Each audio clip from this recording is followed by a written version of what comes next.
A gunshot pierced the tranquil morning air of Newton, Kansas, causing Madeline Blackburn to duck instinctively behind her store counter. Spring of 1878 had brought more trouble than prosperity to the bustling cattle town, and this was just another reminder of the lawlessness that had infected their streets.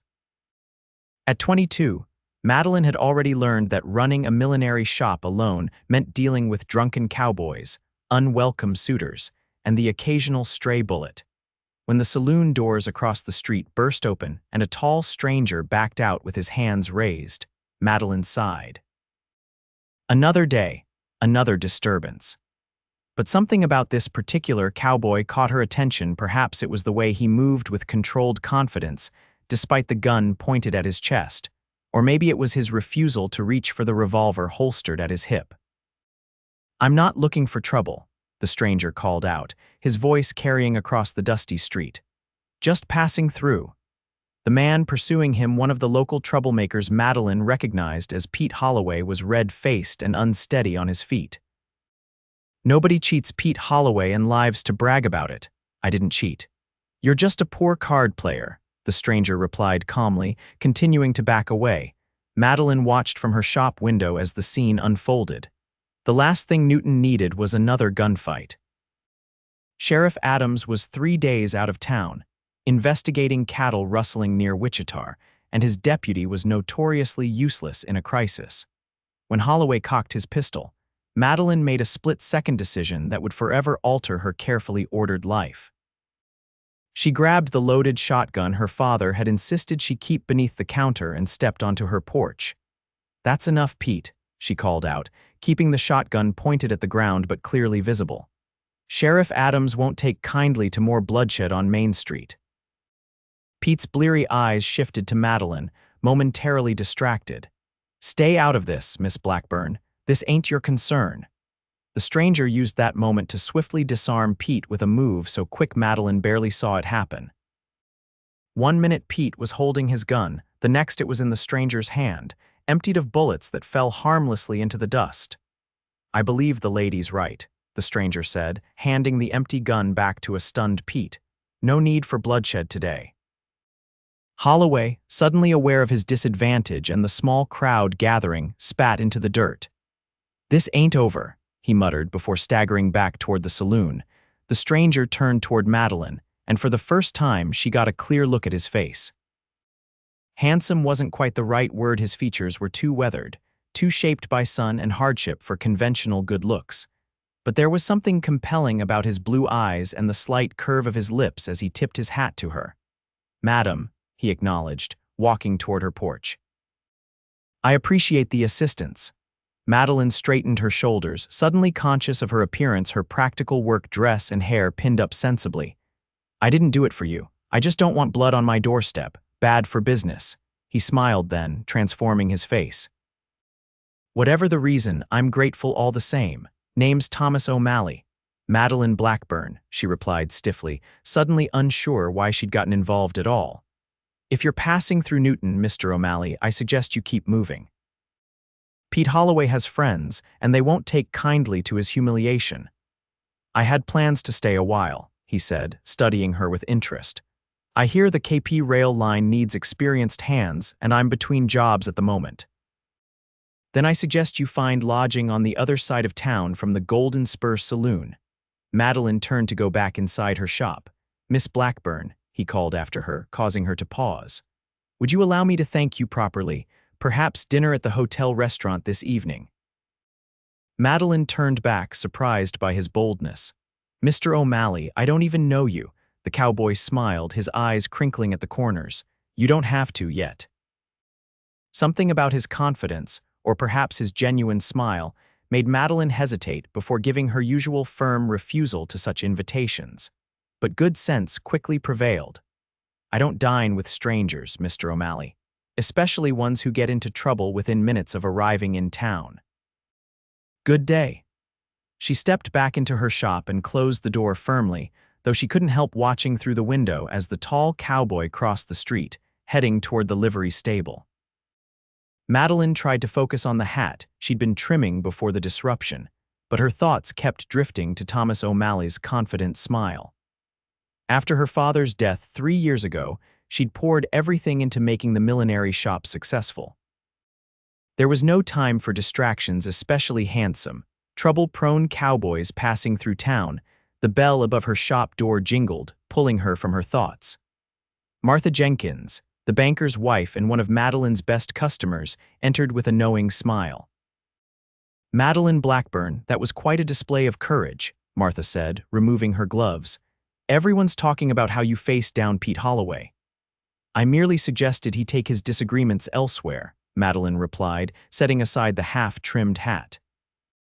"Was there something specific you were looking for today, Mrs. Jenkins?" "Don't change the subject," Martha said with a twinkle in her eye. "That cowboy was certainly handsome. Thomas O'Malley, I hear, new in town." "News travels fast," Madeline said dryly. "It's Newton," Martha laughed. "We haven't had a handsome newcomer in months, and he couldn't take his eyes off you. Mrs. Jenkins, I'm sure you didn't come in just to gossip about a stranger." "No, indeed. I need a new hat for the church social next Sunday, something to complement my blue dress." Martha moved toward the display of ready-made hats. "Though I wouldn't mind if you shared what Mr. O'Malley said to make you blush like that." "I'm not blushing," Madeline protested, though her cheeks felt warm, "and he didn't say anything of consequence, after helping Mrs. Jenkins select a suitable hat and promising the necessary alterations by Friday. Madeline found herself alone again in the quiet shop. The encounter with Thomas O'Malley shouldn't have affected her so strongly. She dealt with many cowboys passing through Newton, most looking for whiskey, women, and trouble. Not necessarily in that order. But as she closed up shop that evening, she found herself wondering if Thomas O'Malley had found work with the railroad, or if Pete Holloway's friends had convinced him to move on. Neither possibility should have mattered to her, but as she walked home to her small house on Elm Street, she caught herself glancing toward the Kansas Pacific rail yard, looking for a familiar tall figure. The next morning dawned clear and warm, promising another beautiful spring day.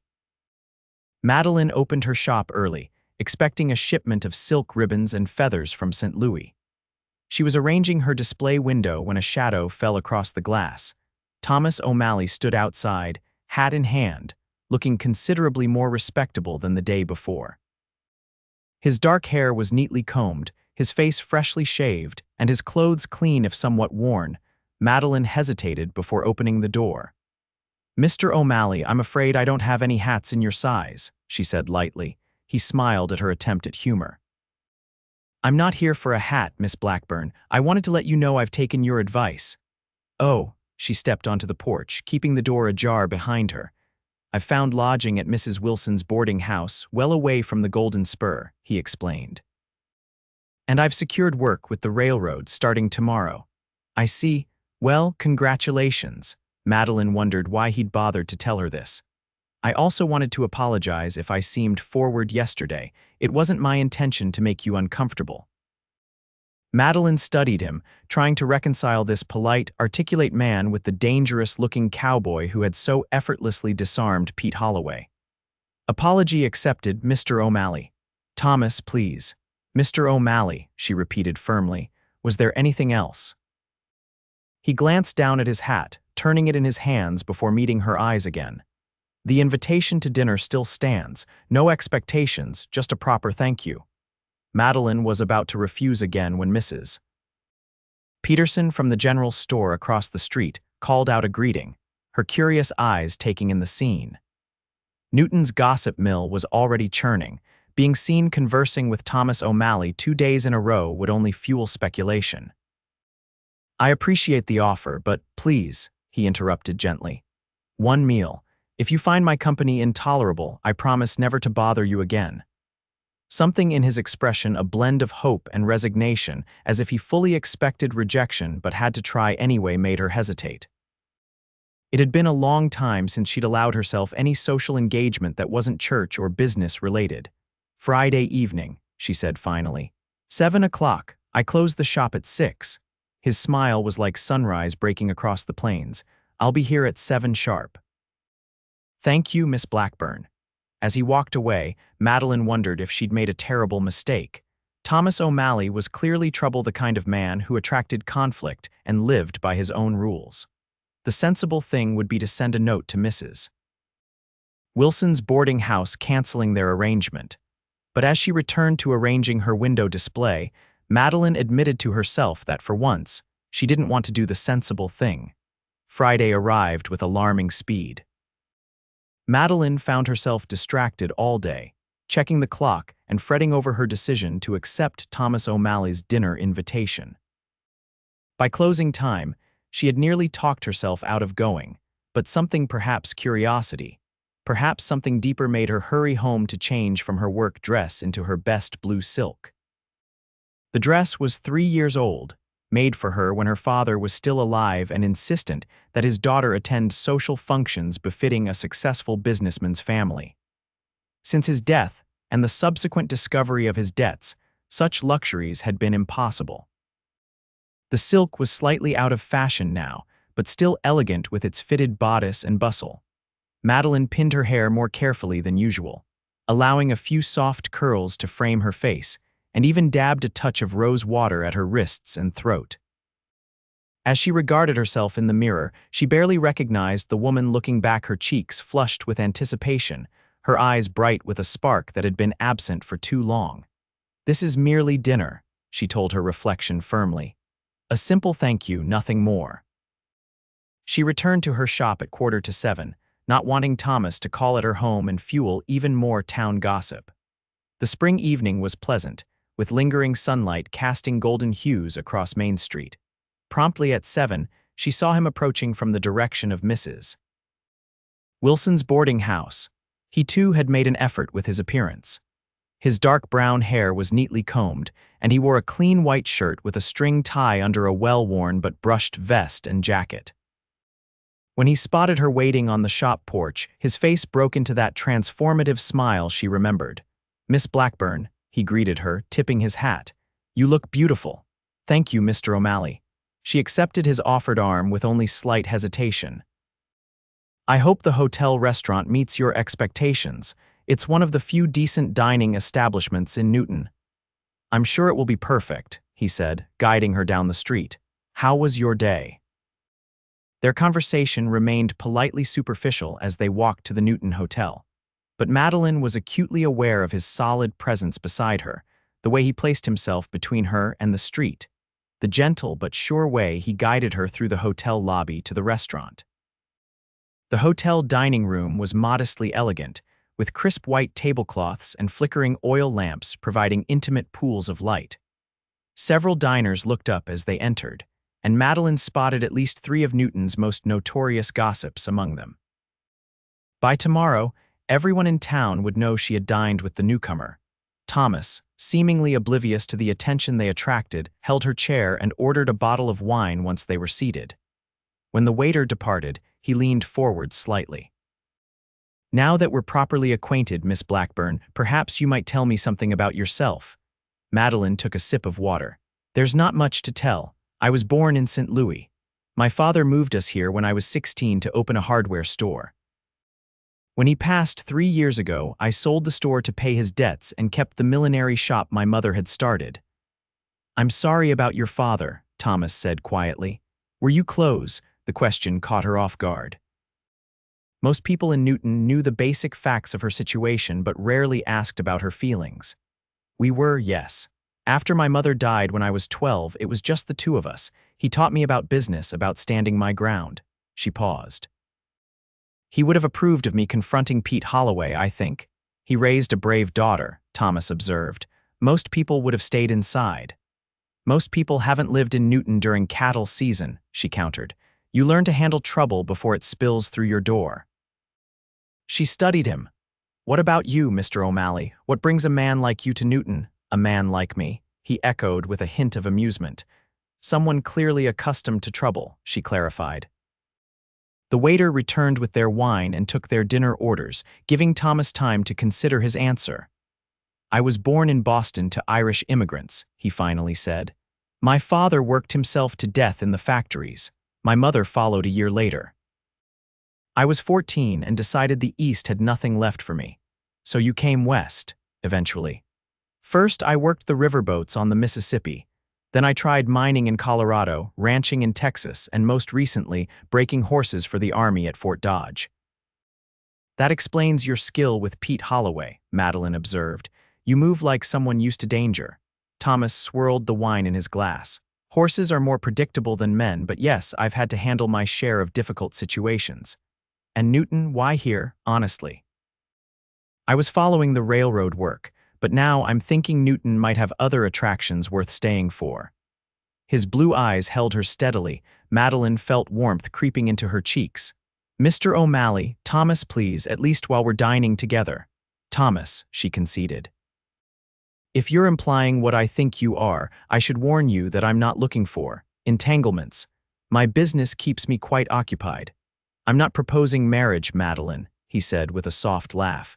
Just suggesting that I find your company refreshing. Most women I meet either see me as someone to reform or someone to fear. You seem to see me clearly and still agreed to dinner. Their food arrived: roast beef for Thomas, chicken for Madeline, providing a welcome interruption to the increasingly personal conversation. As they ate, Thomas skillfully guided their discussion to safer topics.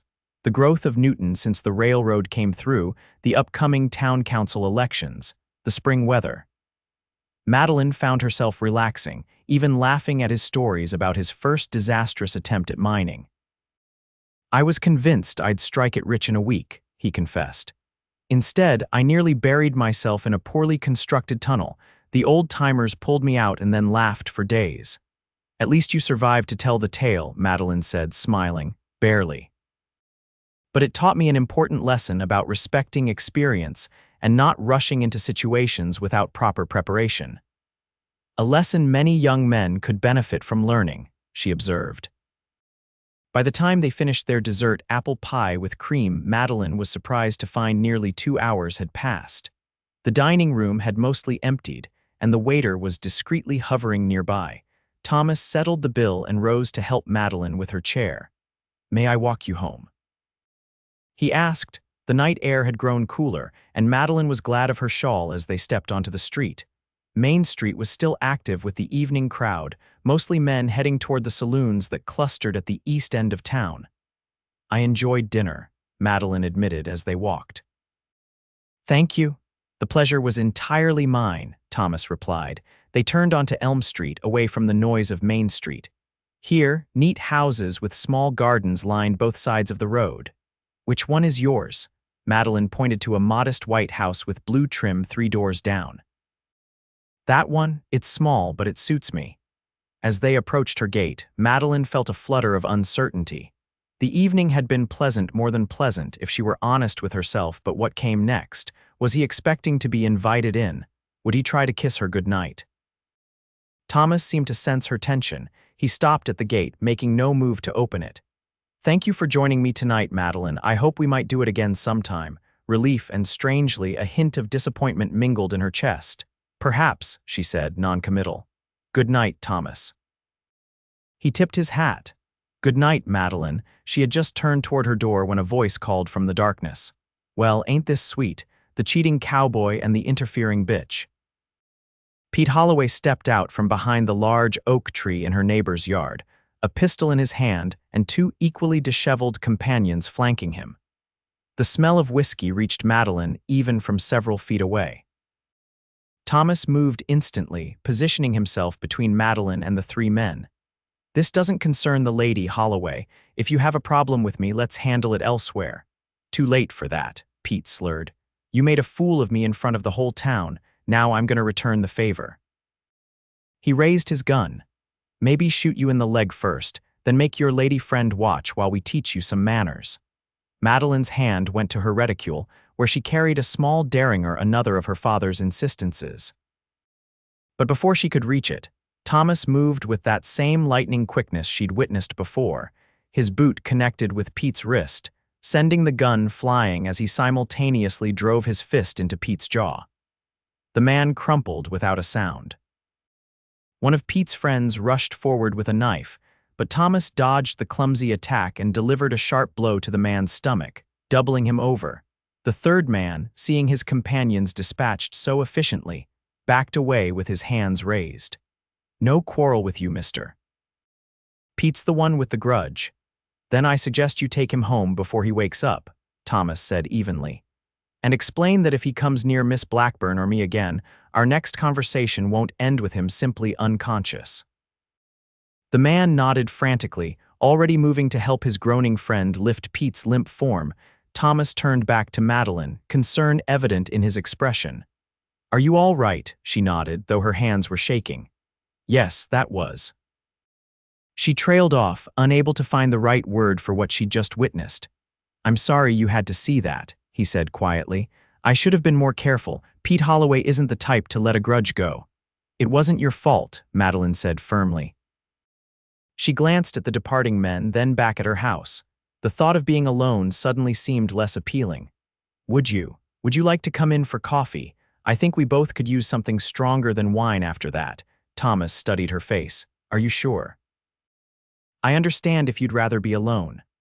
I'm sure, she said, surprised to find she meant it. Her small parlor was neat and modestly furnished: a settee, 2 chairs, a small table, and bookshelves filled with volumes inherited from her father. Thomas removed his hat as he entered, his tall frame making the room seem smaller.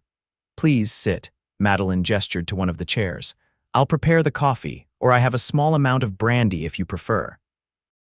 Coffee is fine, thank you, he said, remaining standing until she left for the kitchen. Madeline busied herself with the familiar ritual of preparing coffee, grateful for the few minutes alone to compose herself. Her hands were steadier now, but her mind was racing. Thomas O'Malley was clearly more dangerous than she'd initially thought, not just a man who could handle trouble, but one trained in fighting. Yet he'd used only enough force to neutralize the threat, nothing more. When she returned with the coffee tray, she found Thomas examining the books on her shelf. You have an impressive collection, he commented, turning as she entered. Dickens, Austen, even some Shakespeare. My father believed in education, she explained, setting down the tray. Even for daughters who might never attend university, please sit. Thomas accepted the cup she offered. Your father sounds like a remarkable man. He was. Madeline settled on the settee, arranging her skirts. Now, I think you owe me an explanation, Mr. O'Malley.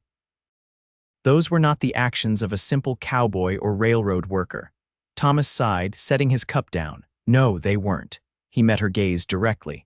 Before I came west, I trained as a boxer in Boston. Later, I spent 2 years as a deputy marshal in Abilene.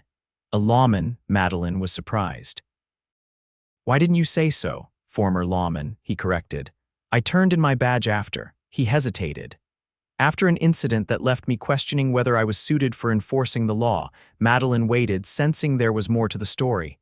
I shot a man, Thomas finally continued. He'd killed 3 people during a bank robbery, and when I confronted him, he drew on me. I was faster.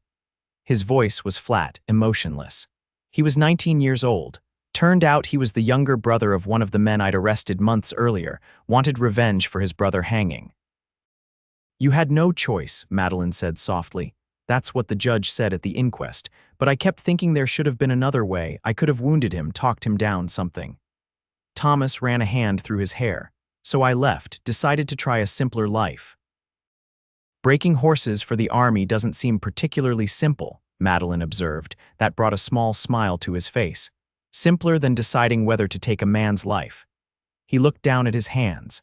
I'm sorry I didn't tell you earlier. It's not something I usually share on a first dinner. Madeline considered his revelation.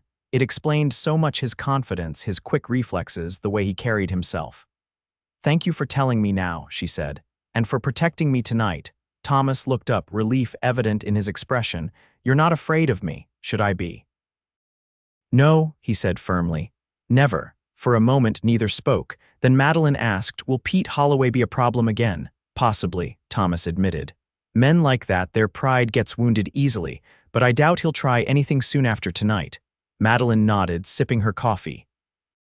Newton usually quiets down once cattle season is over. Pete might move on to Wichita or Dodge City for better opportunities. Let's hope so.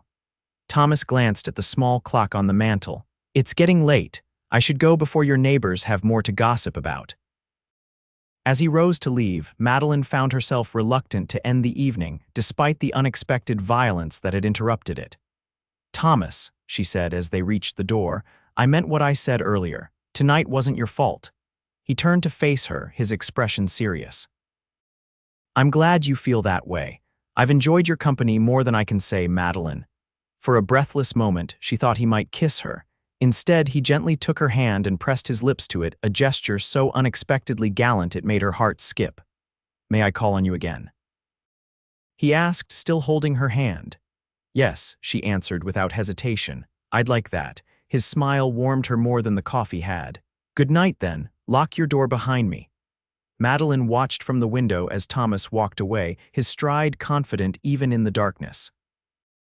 Only when he turned the corner onto Main Street did she finally step back and secure the door. That night, her dreams were filled with images of blue eyes and gentle hands that could turn deadly in an instant. Over the next 2 weeks, Thomas became a regular visitor at Madeline's shop.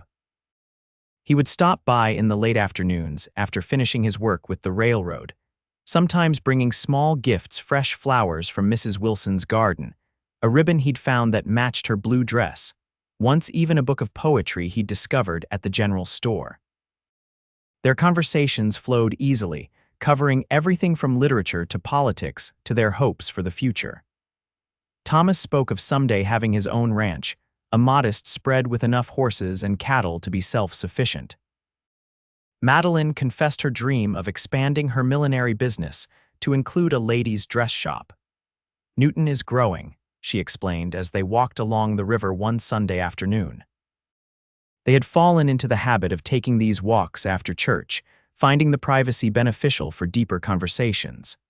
"More families are settling here permanently, not just passing through. Women want fashionable clothes without having to travel to Kansas City or order from catalogs." "You have good business sense," Thomas observed. "Your father taught you well." "He did, though I've learned some hard lessons on my own too." Madeline paused to watch a family of ducks glide across the water. "When he died, I discovered he'd mortgaged everything to invest in a silver mine in Colorado. The mine failed, and suddenly I was facing debts I never knew existed." Thomas's expression darkened. "That must have been difficult, especially while grieving." "It was," Madeline admitted. "I had to sell most of our possessions, including the hardware store. For a while, I wasn't sure I could even keep the millinery shop, but it turned out to be a blessing in disguise. I discovered I have a talent for business that I might never have developed otherwise." "You're remarkable," Thomas said, his admiration evident. "Many would have given up and sought marriage as a solution." Madeline laughed. "Oh, there were offers. Suddenly, several concerned gentlemen were eager to help the poor Blackburn girl by taking her debts and her off the market." Her voice grew serious. "But I'd watched my mother defer to my father in everything. While she was alive, the millinery shop was just a hobby he allowed her. I decided if I was going to survive, it would be on my terms." Thomas offered his arm as they turned back toward town. "I admire your independence, though I hope it doesn't mean you've sworn off marriage entirely." The question hung between them, not quite asked but impossible to ignore. Over the past 2 weeks, their relationship had grown increasingly affectionate, with lingering touches and meaningful glances, but Thomas had been careful not to press for more than Madeline seemed ready to give. "Not entirely," she said carefully, her heart beating faster. "But I would need to be very sure about a man's character before considering such a step." Thomas stopped walking, turning to face her. They were hidden from the town's view by a stand of cottonwood trees, the late afternoon sun filtering through the leaves to dapple the ground around them. "Madeline," he said softly, "may I kiss you?" Instead of answering, she rose on tiptoes and pressed her lips gently to his. Thomas remained still for a heartbeat, seemingly surprised by her boldness. Then his arms came around her waist, drawing her closer as he returned the kiss with restrained passion. When they finally parted, Madeline felt breathless, her cheeks flushed with color. "I've wanted to do that for days," she confessed. Thomas's smile was tender as he tucked a stray curl behind her ear. "I've wanted to since the moment you stepped onto your porch with that shotgun." Their walk back to town was slower, their conversation punctuated by comfortable silences and shared smiles.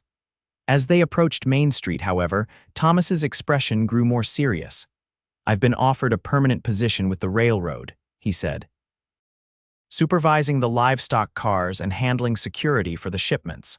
"That's wonderful news," Madeline said, genuinely pleased. The temporary work he'd been doing was physically demanding and uncertain. "It would mean staying in Newton," he continued, watching her face carefully. "Making a real home here." The implication was clear, and Madeline felt a flutter of both excitement and trepidation. "Newton could use more good men," she said, choosing her words carefully, "especially those with experience keeping the peace." Thomas smiled, seemingly satisfied with her response. "I should escort you home. There's a town council meeting tonight I'd like to attend." As they parted at her gate, Thomas kissed her hand in what had become their customary farewell. "Until tomorrow," he said. Madeline watched him walk away, her emotions a complex mixture she couldn't quite untangle. Thomas O'Malley was unlike any man she'd ever known, strong yet gentle, capable of violence yet deeply thoughtful, and he was clearly intent on courting her properly. The next morning, Madeline was arranging a new display of summer bonnets when Sheriff Adams entered her shop. The lawman's weathered face was set in serious lines that immediately put her on alert. "Miss Blackburn," he greeted her, removing his hat. "Got a moment to talk?" "Of course, Sheriff." "Is something wrong?" Adams glanced around the empty shop before continuing. "I understand you've been keeping company with a man named Thomas O'Malley." Madeline straightened, defenses rising. "I have. Is that suddenly the sheriff's concern?" "It might be," Adams said carefully. "I received a wire from the marshal's office in Abilene yesterday. They're looking for information about a former deputy who left under unusual circumstances." A chill ran through Madeline. "Thomas told me he was a deputy marshal in Abilene. He also told me why he left." "Did he mention the money that went missing the same day? Nearly $500 from the office safe." Madeline stared at the sheriff, certain she'd misheard. "What?" "The marshal in Abilene says O'Malley was the only one with the combination besides himself. The day after O'Malley shot that young bank robber, both he and the money were gone." "That's absurd," Madeline said firmly. "Thomas isn't a thief. He's one of the most honorable men I've ever met." Sheriff Adams held up a placating hand. "I'm not accusing anyone, Miss Blackburn. Just making inquiries.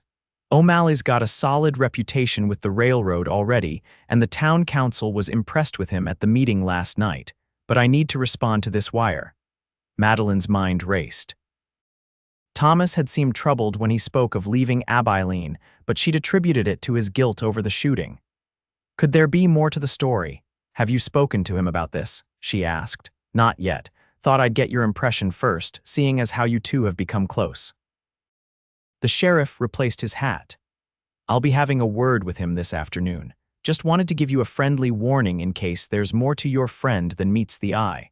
After the sheriff left, Madeline found it impossible to concentrate on her work. Customers came and went, but she moved through the transactions mechanically, her thoughts consumed by Sheriff Adams's revelation. By closing time, Thomas still hadn't appeared for his usual visit. Madeline locked up the shop, her concern growing with each passing minute. Had the sheriff already spoken to him? Was Thomas even now preparing to leave Newton, just as he'd left Abilene? Instead of going home, she made her way to Mrs. Wilson's boarding house. The elderly landlady greeted her with surprise. "Miss Blackburn, what a pleasure. Are you looking for Mr. O'Malley?" "Yes, is he in?" Madeline tried to keep her voice steady. Mrs. Wilson's expression turned sympathetic. "I'm afraid not, dear. He came back briefly this afternoon, packed his things, and said he'd be gone for a few days. Didn't say where he was headed." Madeline's heart sank. "Did he leave a message for me?" "No, dear, he seemed in quite a hurry." Mrs. Wilson studied Madeline's face. "Is everything all right?" "I'm not sure," Madeline admitted. "Thank you, Mrs. Wilson." The walk home felt interminable. With each step, Madeline's doubts grew. Why would Thomas leave without a word to her? Could Sheriff Adams be right about the stolen money? Had she been completely deceived by a handsome face and charming manner as she approached her house? Madeline saw a figure sitting on her porch steps. Thomas rose as she drew near, his expression unreadable in the gathering twilight. "Madeline," he said simply, "I was afraid you might not come home." "Mrs. Wilson said you'd left," Madeline replied, keeping her distance. "That you'd packed your things." Thomas nodded. "I did. But I couldn't leave without explaining." He gestured to the porch. "May we sit? It's a long story." Madeline hesitated, then nodded, moving past him to unlock her door. "We can talk inside." Once in her parlor with the lamps lit, Madeline could see the strain in Thomas's face. He looked as though he hadn't slept, his usual neat appearance rumpled. "Sheriff Adams came to see me," she said when Thomas remained silent. "He mentioned missing money in Abilene." Thomas closed his eyes briefly. "I wondered if that would follow me here." He looked at her directly. "I didn't take the money, Madeline." "Then why run?" she challenged. "Why pack your things and prepare to leave without even telling me?" "Because I was afraid," he admitted quietly. "Afraid you'd believe the worst of me, as everyone in Abilene did. Afraid of seeing that trust in your eyes turn to suspicion. So instead, you decided to disappear." Madeline's voice rose with anger. "How is that better?" Thomas ran a hand through his hair, a gesture she now recognized as a sign of distress. "It wasn't, it was cowardly. But when Sheriff Adams showed me the wire, all I could think was that everything I'd built here, my job, my reputation." He looked at her intently. "My relationship with you was about to collapse."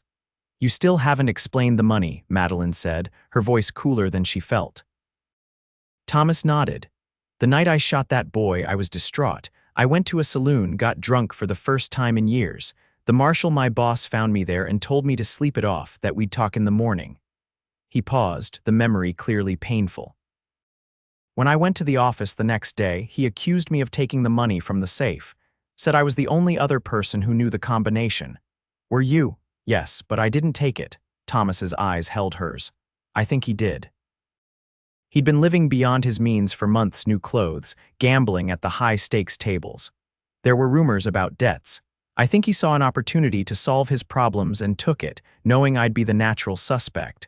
"Did you tell anyone your suspicions?" Thomas laughed bitterly. "Who would believe me? A drunk, distraught deputy accusing the respected town marshal. I had no proof, just my word against his, so I left. Figured I'd start fresh somewhere else." Madeline studied him, trying to see past her own hurt and confusion. "And the packing today, where were you going?" "To Abilene," he said, surprising her. "I realized running again would only confirm my guilt in everyone's eyes, including yours. I need to clear my name, Madeline. I can't build a life here with you with this hanging over me." "With me," she repeated softly. Thomas moved toward her slowly, as if afraid she might flee. "Madeline, these past weeks have been the happiest of my life. I've fallen in love with you. I want a future with you, a proper one, without secrets or shadows from the past." Madeline's heart hammered in her chest. Despite her lingering doubts, she believed him. More than that, she realized with startling clarity that she loved him too. "Then we'll go to Abilene together," she said, her decision made in that moment. "Two witnesses are better than one." Thomas stared at her in disbelief. "You do that?"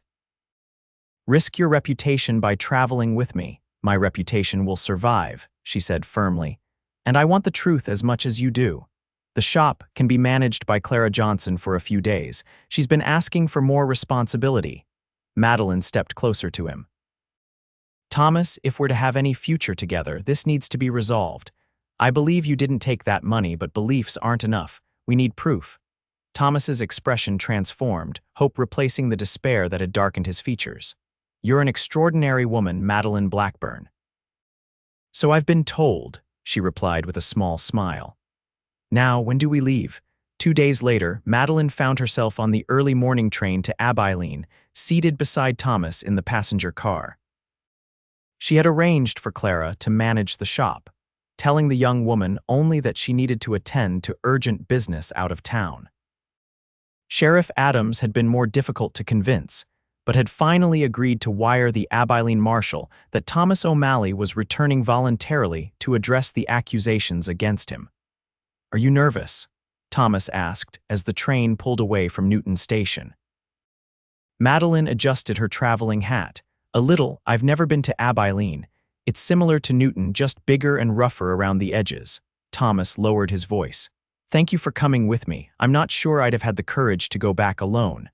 Madeline squeezed his hand. You would have. You're braver than you give yourself credit for. The journey to Abilene took several hours, during which they discussed their approach. Thomas had formed a plan during his sleepless night. Before confronting Madeline, they would first visit the bank where the marshal did business, then speak with the saloon owners and shopkeepers who might have witnessed his spending habits. The money was in large bills, Thomas explained. If he deposited or spent it suddenly, someone might remember. And if no one does, Madeline asked. Then at least I tried, Thomas said simply. That has to count for something. Abilene Station was bustling when they arrived shortly after noon. Thomas helped Madeline down from the train, then stood for a moment surveying the town where he'd once upheld the law. Doesn't look like much has changed, he observed as they made their way toward the hotel. We should get you settled before we start asking questions. The Drovers Cottage Hotel was the finest establishment in Abilene, catering primarily to wealthy cattle buyers. Thomas insisted on securing a room for Madeline there, despite her protests about the expense. Your reputation is already at risk traveling with me, he said firmly. At least this way, no one can question your respectability. After Madeline was settled, they began their investigation at the First Bank of Abilene.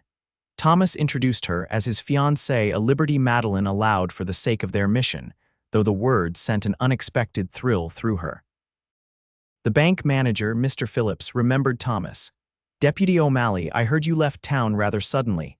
I did, Thomas acknowledged, but I've returned to clear my name of certain accusations. Mr. Phillips looked uncomfortable. I'm not sure how I can help with that. Marshal Davis was a customer here, correct? Thomas asked.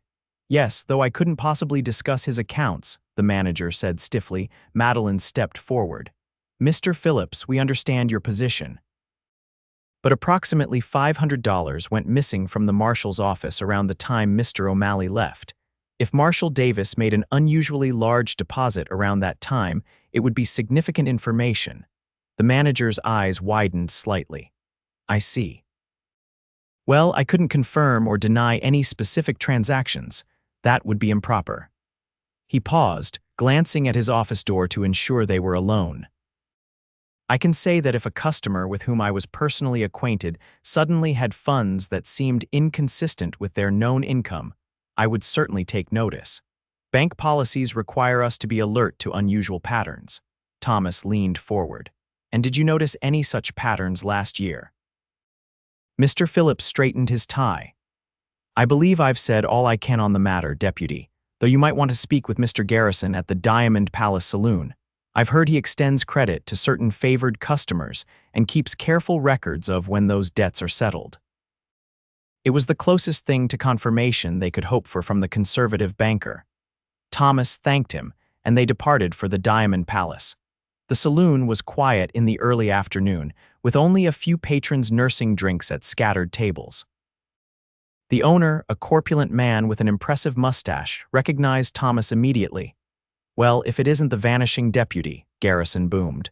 Got some nerve showing your face here again, O'Malley. Good to see you too, John, Thomas replied evenly. I see business is thriving. Garrison's eyes shifted to Madeline. And who's the lady? Didn't figure you for the marrying kind, O'Malley. This is Miss Blackburn from Newton, Thomas said. We're here about Marshal Davis. The saloon keeper's jovial expression faltered. What about him? I understand he was a regular customer, Thomas said. Also that he ran a tab. Garrison looked uncomfortable.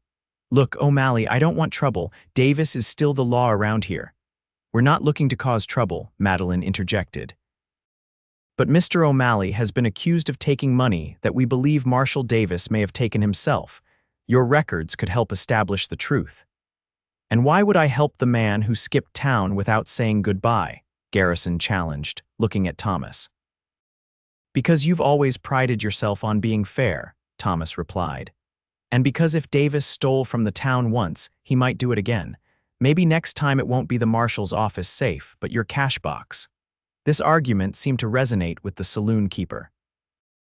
After a moment's consideration, he gestured for them to follow him to his office at the back of the saloon. Once inside, Garrison pulled a ledger from his desk drawer. Davis had a significant gambling debt last spring, nearly $400. He flipped through the pages. He'd been making small payments, $20 here, $30 there. Then suddenly, in June last year, he paid the entire remaining balance in cash, $340. June 12th, Thomas asked. The day after I left town. Garrison checked the date and nodded. That's right. Came in looking mighty pleased with himself, said his uncle in Kansas City had died and left him some money. Thomas exchanged a meaningful look with Madeline. Did anyone else know about this convenient inheritance? Not that I heard, Garrison admitted. Though he did buy a new saddle from Thornton's the same week. Fine tooled leather, silver conchos, must have set him back at least $60 or $70. The remaining money from the missing $500, Madeline realized. One more question, Thomas said. Did Davis ever mention my name after I left? Accuse me of anything specific? Garrison closed the ledger. He said you'd stolen from the town and run like a coward. I figured it was true since you disappeared without a word. He studied Thomas's face. But now I'm wondering if there wasn't more to the story. There was, Thomas said grimly, and I intend to set it straight. Their next stop was the marshal's office itself. Thomas hesitated outside the door and Madeline squeezed his arm reassuringly. We have evidence now, she reminded him. You're not alone this time. Inside, they found not Marshal Davis but his deputy, a young man named Cooper who had been Thomas's colleague. Cooper's eyes widened in shock when he recognized his former fellow lawman. O'Malley, what in blazes are you doing back here? Hello, Cooper, Thomas greeted him. Is Davis around? He's out on patrol, Cooper said, his hand drifting toward his gun. Should be back soon. You planning to stay that long? There's folks here who'd like a word with you. I bet there are, Thomas replied. Including the town council, I hope. That's actually who I came to see. Cooper looked confused. The council? What for? To clear my name, Thomas said simply. Where can I find Mayor Billings these days? Same place as always, his office above the mercantile. Cooper's eyes shifted to Madeline. Who's the lady? Miss Blackburn is a business owner from Newton who's been kind enough to accompany me, Thomas explained. She's also a witness to what we've discovered. Cooper's expression revealed his bewilderment, but before he could question them further, the office door opened and Marshal Davis himself entered. He was a tall man with graying hair and a prominent belly that strained against his vest buttons. His eyes narrowed dangerously when he recognized Thomas. Well, the thief returns to the scene of his crime. Davis's hand went to his holstered gun. Give me one good reason not to arrest you right now, O'Malley. Because I didn't take that money, Thomas said calmly, but I know who did. Davis's face flushed. You've got some nerve. We've just come from the bank and the Diamond Palace, Thomas interrupted. Interesting coincidence how you paid off your gambling debt the day after I left town. And that fine saddle from Thornton's, was that part of your inheritance too? The marshal's flush deepened to an angry red. You're in dangerous territory, boy. We also spoke with Mr. Phillips at the bank, Madeline added. He seemed quite interested in the timing of certain deposits to your account. Davis's eyes flicked to Madeline, then back to Thomas. This is slander. I'll have you both in jail. On what charges? Thomas challenged. We've simply been asking questions about public funds. I think the town council will be interested in the answers. For a tense moment, Madeline feared Davis might actually draw his weapon. Instead, a calculating look came over his face. You can't prove anything, he said, his voice lower. It's your word against mine, and everyone in this town knows you ran off without explanation. That was my mistake, Thomas acknowledged. I should have stayed and fought the accusation. But I'm fighting it now with evidence. The question is whether you want this handled quietly or in front of the entire town. Davis glanced at Cooper, who was watching the exchange with growing suspicion. What do you want, O'Malley? I want my name cleared. I want a letter from you to Sheriff Adams in Newton stating that I was wrongfully accused, and I want the $500 returned to the town treasury. That's outrageous, Davis sputtered. You've had a year to spend it, Thomas interrupted. But I'm sure you can find a way to make restitution. Sell that fancy saddle, for starters. Davis's eyes darted between Thomas, Madeline, and Cooper. Cooper, give us the room. This is between me and O'Malley. Actually, sir, Cooper said slowly, I think I'd like to hear this out. The marshal looked shocked at this small mutiny but quickly recovered. Fine, you want the truth.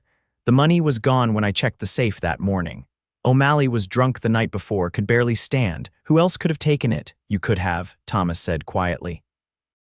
You knew I was in no condition to remember whether the safe was full when I left. You knew I'd be the perfect scapegoat if the money disappeared. That's absurd, Davis protested, but his confidence was visibly wavering. Is it? Thomas pressed. Cooper, how long after I left did the marshal start wearing that new watch chain, the gold one? Cooper frowned, thinking. About a week, I reckon.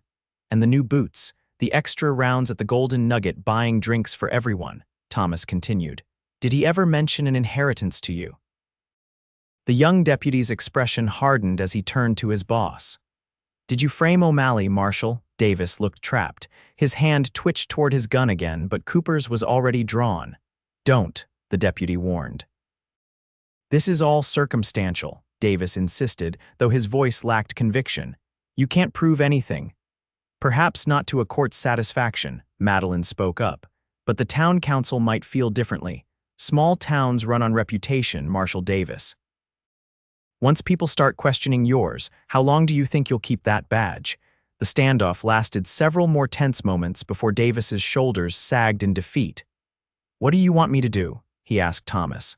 Like I said, a letter clearing my name and the money returned to the town. Thomas's voice was firm but not vindictive. Do that, and I won't press for charges. And if I refuse, then we take everything we've learned to Mayor Billings and the council, Thomas said simply. Your choice. In the end, Davis chose the quieter option. Under Cooper's watchful eye, he drafted a letter stating that further investigation had revealed Thomas O'Malley was not responsible for the missing funds. He also wrote a personal check to the town treasury for $500, claiming it was an anonymous donation he'd been asked to facilitate. This doesn't make us square, Davis warned as he handed the documents to Thomas. You've ruined me here. You ruined yourself, Thomas replied. I'm just setting the record straight. As they left the marshal's office, Madeline could see the weight lifting from Thomas's shoulders with each step. Outside on the boardwalk, he took a deep breath of the afternoon air. I didn't realize how much that was haunting me until now, he admitted. What happens to Davis? Madeline asked. Cooper's no fool. He'll keep a closer eye on the marshal now, and I suspect Davis will either resign soon or face a more formal investigation. Thomas turned to her, taking her hands in his. I couldn't have done this without you, Madeline. Your faith in me, it means everything. Madeline smiled up at him. I believed in you because you gave me reason to. You never lied to me, even when the truth was difficult. And now, Thomas asked, a hint of uncertainty in his voice, what happens when we return to Newton? Well, Madeline said thoughtfully, I have a millinery shop to run, you have a permanent position with the railroad, and I believe we have a courtship to continue. Thomas's smile was radiant. Is that what we're doing, courting? Unless you've changed your mind, Madeline teased. Never. He bent to kiss her softly, unconcerned with the curious glances of Abilene's citizens passing by. When they parted, he kept her hands in his. There's a train back to Newton tomorrow morning. What shall we do until then?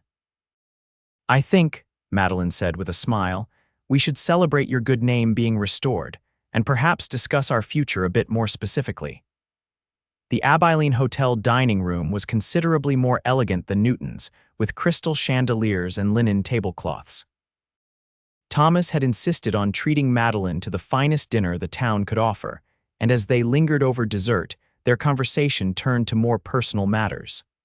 When I left Boston, I never imagined finding someone like you, Thomas confessed. I thought I'd always be moving from place to place, town to town. And now, Madeline prompted, now I'm thinking about roots, a home, family. His eyes held her steadily. With you, if you'll have me, Madeline's heart swelled. Thomas O'Malley, if that's a proposal, it's a rather roundabout one, he laughed. I suppose it is. I had planned something more romantic back in Newton, perhaps by the river at sunset. This seems perfectly romantic to me, Madeline said softly.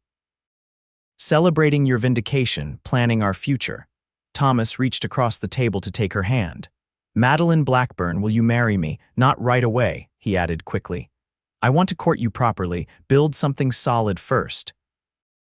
But I know in my heart that you're the woman I want to spend my life with. Madeline felt tears pricking at her eyes. Yes, she whispered. Yes, I'll marry you, Thomas. His face lit up with joy, and he raised her hand to his lips. You've made me the happiest man in Kansas. We should finish dessert, Madeline said with a laugh, though her own happiness threatened to overflow. We have a train to catch in the morning, and I have a shop to return to. And I have a house to start looking for, Thomas added. Mrs. Wilson's boarding house is fine for a single man, but a married couple needs a proper home. The train ride back to Newton the next day felt entirely different from their journey to Abilene. Where before there had been tension and uncertainty, now there was joy and anticipation. They sat close together, making plans and sharing dreams, occasionally interrupted by other passengers who couldn't help noticing the radiant couple. We should wait at least 3 months before the wedding, Madeline was saying as the train approached Newton. That will give us time to find a suitable house and make proper arrangements. 3 months seems an eternity, Thomas complained good-naturedly, but I suppose it's only fair to give the town time to adjust to the news. And to let me train Clara properly, Madeline added. If I'm to expand into dressmaking, I'll need reliable help with the millinery side.